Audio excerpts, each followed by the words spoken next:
Hello दोस्तों, कैसे हो आप लोग सभी। उम्मीद करती हूँ कि आप सब अच्छे होंगे। तो आज हम देखेंगे बीए, बीएससी, बीएचएससी, बीकॉम थर्ड ईयर का वोकेशनल सब्जेक्ट जो होता है पोषण आहार, हेल्थ केयर सिस्टम, स्वास्थ्य देखभाल। तो इसकी यूनिट 3 देखेंगे हम, जिसका नाम है पोषण संबंधी स्वास्थ्य समस्याएं, जिसका क्वेश्चन है पोषण संबंधी समस्याएं क्या है। ठीक है, ये पहला क्वेश्चन रहेगा अपना, जो कि यूनिट 3 का मतलब 9 नंबर का क्वेश्चन आ रहा है। तो इसमें हम आईएमपी क्वेश्चन क्या है ये भी देखेंगे, और ये सभी यूनिवर्सिटी के लिए होने वाला है। तो आप अपने हिसाब से भी, अगर आपको कोई आईएमपी लगता है तो आप उसको अच्छे से तैयार कर लीजिए, क्योंकि क्वेश्चन में किसी भी प्रकार से कोई भी क्वेश्चन उठा के पूछ लिया जाता है। ठीक, तो आप अच्छे से समझकर पढ़कर उनको जाना, ताकि आपको पेपर में कोई भी परेशानी ना हो। तो चलिए हम देखते हैं पोषण संबंधी समस्याएं क्या है, पोषण का हमारे स्वास्थ्य पर क्या प्रभाव पड़ता है, या स्वास्थ्य और पोषण को प्रभावित करने वाले कारक क्या है, कुपोषित बच्चे की पहचान कैसे करें। तो इसका आंसर लिखेंगे। तो पहले तो हम क्या लिखेंगे, किसी भी प्रकार का अगर क्वेश्चन पूछता है तो सबसे पहले हमें एक पैराग्राफ 3 लाइन, 4 लाइन या 5 लाइन का लिखना होता है। मानव शरीर को अपनी सभी जैविक क्रियाओं को बेहतर ढंग से पूरा करने के लिए संतुलित तरीके से पोषण की आवश्यकता होती है। जिन सूक्ष्म और स्थूल पोषक तत्वों की आवश्यकता होती है, मैं कहीं और पहुंच गई क्या। चलो फिर से देखते हैं। मानव शरीर को अपनी सभी जैविक प्रक्रियाओं को बेहतर ढंग से पूरा करने के लिए संतुलित तरीके से पोषण की आवश्यकता होती है। जिन सूक्ष्म और स्थूल पोषक तत्वों की आवश्यकता होती है, वे मानव शरीर के अंदर स्वाभाविक रूप से संश्लेषित नहीं होते हैं। इसलिए आहार इस परिदृश्य में महत्वपूर्ण भूमिका निभाता है। भारत में पोषण संबंधी समस्याएं मुख्यतः तब उत्पन्न होती है जब मानव शरीर के भीतर आवश्यक पोषक तत्व की कमी हो जाती है। ठीक है, फिर हम देखेंगे पोषण संबंधी समस्याएं। तो पोषण संबंधी समस्या या कमी उस स्थिति को संदर्भित करती है जब किसी व्यक्ति के शरीर में आवश्यक पोषक तत्व या कुछ विशिष्ट पोषक तत्वों की कमी का अनुभव होता है। ऐसी समस्याएं एनीमिया जैसी कई स्वास्थ्य समस्याओं को जन्म दे सकती है। वही इस बात का ध्यान रखना चाहिए कि संतुलित आहार का सेवन करके इन समस्याओं से बचा जा सकता है। शरीर के लिए आवश्यक संतुलित आहार लंबे समय तक नहीं मिलना ही कुपोषण है। कुपोषण के कारण बच्चों और महिलाओं की रोग प्रतिरोधक क्षमता कम हो जाती है, जिससे वे आसानी से कई तरह की बीमारियों के शिकार बन जाते हैं। अतः कुपोषण की जानकारियाँ होना अत्यंत जरूरी होता है। ठीक है, कुपोषण प्रायः पर्याप्त संतुलित आहार के अभाव में होता है। बच्चों और स्त्रियों में अधिकांश रोगों की जड़ में कुपोषण ही होता है। स्त्रियों में रक्त अल्पता या घेंगा रोग अथवा बच्चों में सूखा रोग या रतौंधी और यहाँ तक कि अंधत्व भी कुपोषण के ही दुष्परिणाम है। इसके अलावा ऐसे 50 रोग हैं जिनका कारण अपर्याप्त या असंतुलित भोजन होता है। कुपोषण के लक्षण। तो कुपोषण के लक्षण कौन से होते हैं? शरीर की वृद्धि रुकना, मांसपेशियां ढीली होना अथवा सिकुड़ जाना, झुर्रियाँ युक्त पीले रंग की त्वचा, कार्य करने पर शीघ्र थकान आना, मन में उत्साह या अभाव, चिड़चिड़ापन तथा घबराहट का होना, बाल रूखे और चमक रहित होना, चेहरा कांतिहीन, आंखें धसी हुई तथा उनके चारों ओर काला वृत्त बनाना, शरीर का वजन कम होना तथा कमजोरी, नींद तथा पाचन क्रिया का गड़बड़ होना, और हाथ पैर पतले और पेट बड़ा होना, शरीर में सूजन आना। अक्सर बच्चों में होता है शरीर में सूजन आना। डॉक्टर को दिखलाना चाहिए। या पोषक तत्वों की कमी तथा आवश्यक दवाओं और खाने में सुधार के बारे में बतलाएंगे, है ना। फिर है कुपोषण के कारण। तो ये रहे कुपोषण के कारण। और कुपोषण जन्य रोग, कुपोषण जन्य के रोग भी आपको यहाँ स्क्रीन पर देखने को मिलेगा। मैं पूरा अगर एक्सप्लेन करूँगी तो वीडियो 30 मिनट का होगा लगभग। तो वीडियो को ज़्यादा बड़ा ना करते हुए आप इसको पढ़ लीजिएगा, ठीक है। तो यह है कुपोषण जन्य रोग। इसके बाद में दूसरा क्वेश्चन स्टार्ट हो जाएगा। दूसरा क्वेश्चन क्या होगा, भारत में मुख्य पोषण संबंधी समस्या क्या है। तो भारत में मुख्य पोषण संबंधी समस्या, या भारत में कुपोषण पर निबंध, या भारत में कुपोषण का मुख्य कारण क्या है।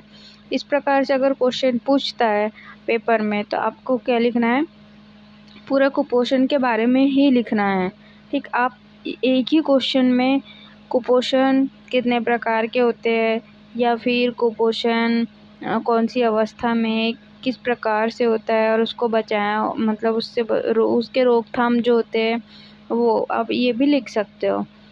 तो कुपोषण, संयुक्त राष्ट्र का कहना है कि भारत में हर साल कुपोषण के कारण मरने वाले 5 साल से कम उम्र वाले बच्चों की संख्या 10 लाख से भी ज़्यादा है, ठीक। यहाँ से अगर हम स्टार्ट करते हैं तो इसके बाद में हम देखेंगे ये कुछ इस तरह से। आप स्क्रीनशॉट ले लेना, ठीक, और इसको आप पढ़ लेना। ये वीडियो को रोककर आप देख सकते हो। फिर है मध्य प्रदेश में कुपोषण। इसके बाद में है क्वेश्चन नंबर 10, कुपोषण कितने प्रकार का होता है। तो कुपोषण के यहाँ प्रकार देखेंगे हम। कुपोषण होता है 3 प्रकार का, ठीक है। अल्प पोषण, अति पोषण और कुपोषण, ये हो गया 3 प्रकार का। इसके बाद में हम देखेंगे क्वेश्चन नंबर 10, तो कुपोषण के कारण। तो कुपोषण के कारण कौन से होते हैं, अशुद्ध और असंतुलित आहार, अशिक्षा और जागरूकता की कमी, गंभीर रोग, आर्थिक कठिनाइयाँ, सेवाओं की कमी, जलवायु और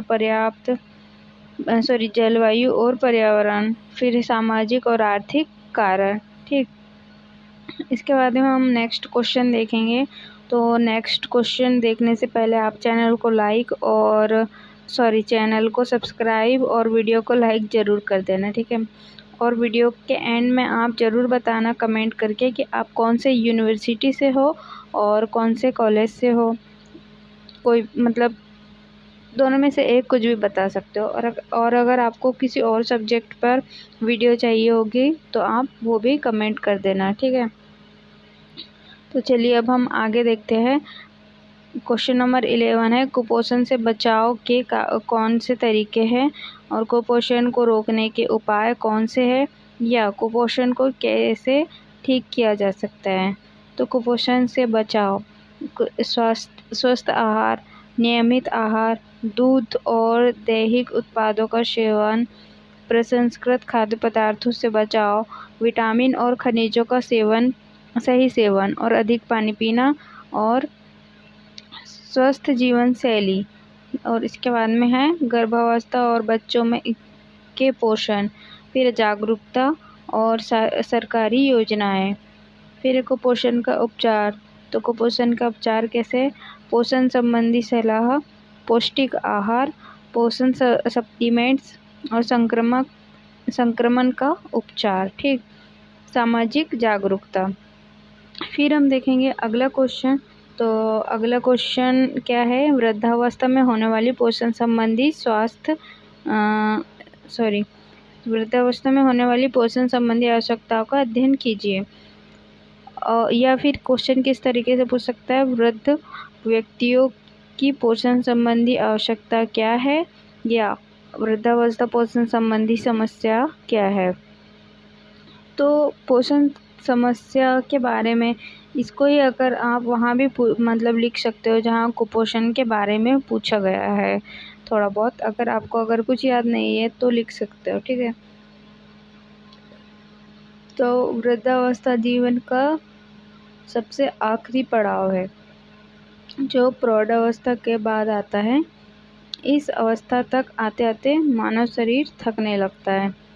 शारीरिक क्रियाएं धड़ के साथ शरीर को शिथिल करने लगती है और जो झुर्रियाँ के रूप में स्पष्ट होने लगती है, ठीक। ये होती है वृद्धावस्था, इसके बारे में है पूरा है। तो ये है एक पैराग्राफ हो गया। इसके बाद में शारीरिक परिवर्तन, जो मतलब शरीर के अंदर जो परिवर्तन देखने को मिलता है, कौन कौन से? आधारीय चयापचय दर में कमी होना। इसके बाद है अंतःस्रावी ग्रंथियों में कम मात्रा में हार्मोन का स्त्रावन। फिर नाड़ी संस्था में परिवर्तन, स्वभाव में परिवर्तन, कंकाल तंत्र तथा दांतों में परिवर्तन। फिर इसके बाद है 5 अंगों में परिवर्तन। फिर देखेंगे हम हृदय में रक्त परिसंचरण तंत्र में परिवर्तन। फिर इसके बाद है वृद्धावस्था के दौरान पोषण संबंधी समस्याएं। तो कौन कौन सी है? गठिया और अस्थि विकृति, मधुमेह, रक्तचाप एवं एवं हृदय संबंधी रोग, ठीक। इसके बाद में अल्जाइमर रोग, गुर्दे का रोग और नेत्र का रोग, ठीक। फिर देखेंगे हम क्वेश्चन नंबर 11 का प्रौढ़ व्यक्तियों के लिए संतुलित आहार लिखिए। तो प्रौढ़ व्यक्तियों के लिए संतुलित आहार, कौन से व्यक्ति को कब और कितना आहार लेना चाहिए और कैसे लेना चाहिए उसके बारे में यहाँ पर बताया गया है। तो इसको आप देख लीजिए, आपको स्क्रीन पर पूरा आंसर दिख रहा है, तो आप ध्यान से इसको पढ़ लेना, ठीक है। फिर इसके बाद में हम देखेंगे क्वेश्चन नंबर 12, बच्चों में के कुपोषण के लक्षण, कारण व रोकथाम के उपाय के लिख दीजिए, या बच्चों में कुपोषण के कितने प्रकार होते हैं। तो बच्चों में बेहतर विकास और पोषण के लिए कुछ जरूरी पोषक तत्व जैसे calcium, potassium, fibre, linoleic acid के साथ प्रोटीन और विटामिन की ज़रूरत होती है। वहीं जब इन पोषक तत्वों की ज़रूरत से अधिक कमी या अधिकता हो जाती है तो बच्चों के विकास की प्रक्रिया प्रभावित होती है, ठीक। ऐसे में पोषक तत्वों की कमी बच्चों की लंबाई और वजन के विकास को बाधित कर सकती है। वहीं इन पोषक तत्वों की अधिकता बच्चों के असंतुलित विकास जैसे अधिक वजन या मोटापा को बढ़ावा दे सकती है। यह दोनों ही स्थितियां बच्चों में कुपोषण की श्रेणी में गिनी जाती है। बच्चों में कुपोषण के मुख्य 5 प्रकार होते हैं जिनके बारे में हम यहाँ विस्तृत जानकारी देने जा रहे हैं, ठीक। तो ये होते हैं कुपोषण के क्या प्रकार बच्चों में, ठीक। तो स्टनिंग हो गया, एक हो गया, फिर वास्टिंग हो गया, फिर एक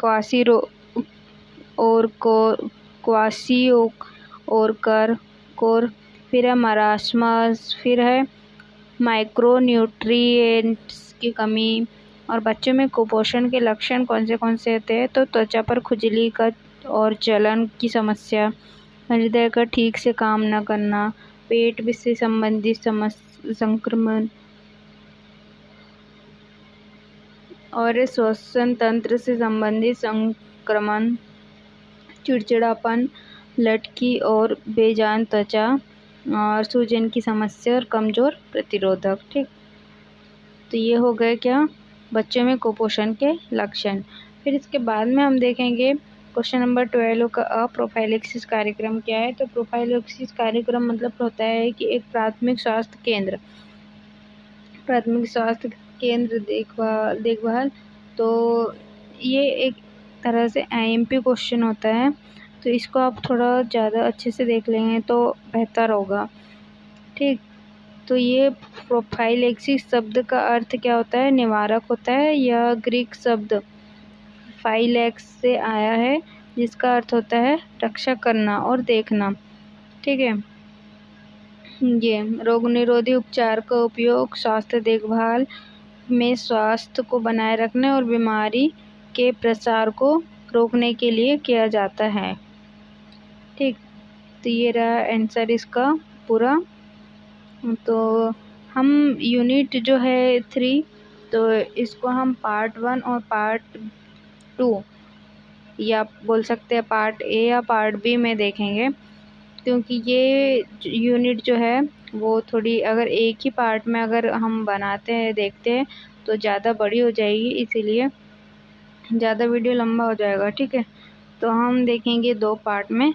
तो ये इसका पहला पार्ट रहेगा और उसके बाद में हम दूसरा पार्ट देखेंगे। तो आप इसको पूरा वॉच करना, वीडियो को पूरा देखना, और वीडियो को देखने के बाद में आप कमेंट करके भी जाना। ठीक है, तो इसके बाद में हम ये दूसरा क्वेश्चन देखते हैं। अब ये क्वेश्चन तो ख़त्म हो गया, तो देखेंगे हम क्वेश्चन 12। राष्ट्रीय तंबाकू नियंत्रण कार्यक्रम पर निबंध लिखिए। GATS क्या है? या देश में तंबाकू उत्पादों की खपत तथा धूम्रपान को रोकने के लिए भारत सरकार का अग्रणी कार्यक्रम क्या है? ये रहा उसका आंसर।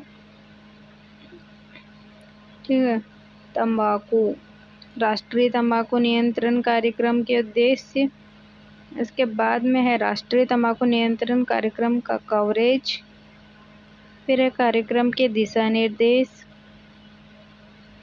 मॉनिटरिंग क्रियाविधि, इसके बाद है अधिनियम, फिर आ जाता है 13 नंबर का क्वेश्चन। ठीक है, तो 13 नंबर का क्वेश्चन क्या बोलता है?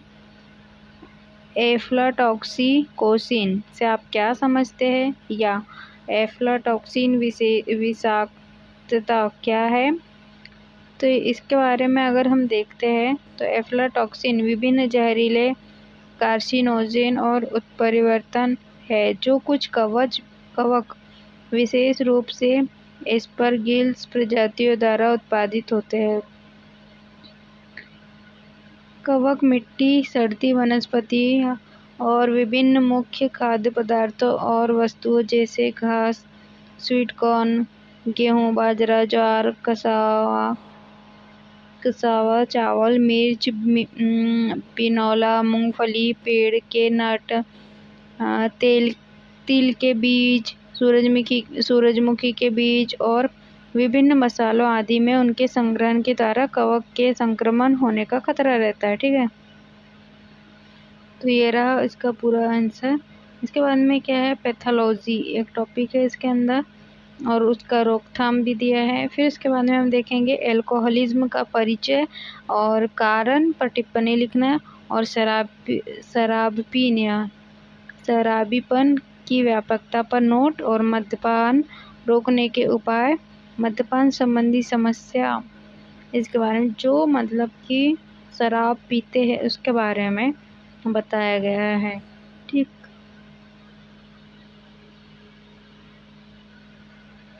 तो अल्कोहलिज्म के बारे में अगर हम देखें तो ये हो जाएगा, अल्कोहलिज्म को अल्कोहल यूज डिसऑर्डर के नाम से भी जाना जाता है।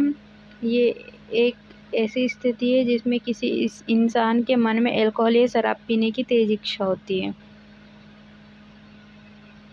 शराबीपन, जिसे शराब निर्भरता भी कहते हैं। ठीक है, तो चेतावनी के संकेत इसके अंतर्गत आ जाएगा। शारीरिक स्वास्थ्य पर पड़ने वाले प्रभाव और मानसिक स्वास्थ्य पर पड़ने वाले प्रभाव, और क्या देखेंगे हम इसमें? रोकथाम भी देखेंगे। ये रहा रोकथाम। ठीक, फिर इसके बाद में हम दूसरा क्वेश्चन है, तो दूसरा क्वेश्चन क्या है? फ्लोरोसिस क्या है और इसके लक्षण लिखिए। तो फ्लोरोसिस कैसे होता है? तो जल में जब फ्लोराइड ज़्यादा मात्रा में हो जाता है, कहीं कहीं के जल में फ्लोराइड ज़्यादा मात्रा में हो जाता है, जिसके पीने से कैसे क्या होता है कि दांतों में पीलापन होता है। ठीक है, सबसे पहला लक्षण तो यही होता है। तो इसका इलाज कैसे होता है? कौन सा अंग प्रभावित होता है, इसके बारे में अब इस वीडियो में देखेंगे। तो ये क्वेश्चन भी एक आईएमपी होना चाहिए होता है, ठीक है। तो आप इसको देखिए अच्छे से। ये क्वेश्चन का आंसर रहा आपके सामने, ठीक। ये हो गया क्वेश्चन खत्म। इसके बाद है 14 नंबर का क्वेश्चन, राष्ट्रीय फ्लोरोसिस रोकथाम एवं नियंत्रण योजना क्या है, इसकी व्याख्या कीजिए। फ्लोरोसिस जो रोग होता है, तो इसकी समस्या से कैसे हम मतलब बच सकते हैं इसके रोग होने से। तो ये रहा, समुदाय और स्कूली बच्चों में फ्लोरोसिस की निगरानी करना, ठीक है। लाभार्थी और पात्रता मानदंड, योजना का वित्तीय पोषण पैटर्न, आहार संबंधी परामर्श। तो इसके बाद में है क्या 15 नंबर का क्वेश्चन। तो 15 नंबर का क्वेश्चन देखने से पहले मैं आपको बता दूं कि पार्ट बी जो है वो कल मतलब कुछ ही टाइम बाद आएगा। तो आप इस वीडियो को जल्दी से जल्द लाइक कर दो अगर अभी तक आपने लाइक नहीं किया तो, और चैनल को सब्सक्राइब ज़रूर करना, ठीक है। और अपने दोस्तों के पास भी शेयर कर देना, जिससे कि आपकी तो हेल्प हो ही जाएगी और अपने दोस्त की भी हेल्प हो जाएगी, ठीक। तो लाइक सब्सक्राइब शेयर नहीं किया है तो कर दो यार, कोई पैसे नहीं लगते वैसे भी लाइक से शेयर सब्सक्राइब करने के, तो कर दिया करो, उससे हमको क्या है सब एक सपोर्ट मिलता है। तो मैं बता दूं कि 15 नंबर का जो क्वेश्चन है उसको हम नेक्स्ट पार्ट में देखेंगे, जिसका आंसर आपको देखने के लिए मिल जाएगा पूरा। आपको इस यूनिट के बाद में मतलब ये यूनिट आपकी लास्ट यूनिट है 3rd ईयर के सिलेबस की, ठीक है। तो थोड़ी ये यूनिट बड़ी ज़रूर है, लेकिन आपको पूरा मतलब पूरा वीडियो आपको देखने को मिलेगा, ठीक है। तो आप चैनल को सब्सक्राइब ज़रूर कर लेना और बेल आइकन प्रेस कर लेना, जिससे आपको वीडियो का नोटिफिकेशन मिल जाएगा, ठीक है। तो चलिए मिलते हैं नेक्स्ट वीडियो में। Tata bye bye, thank you.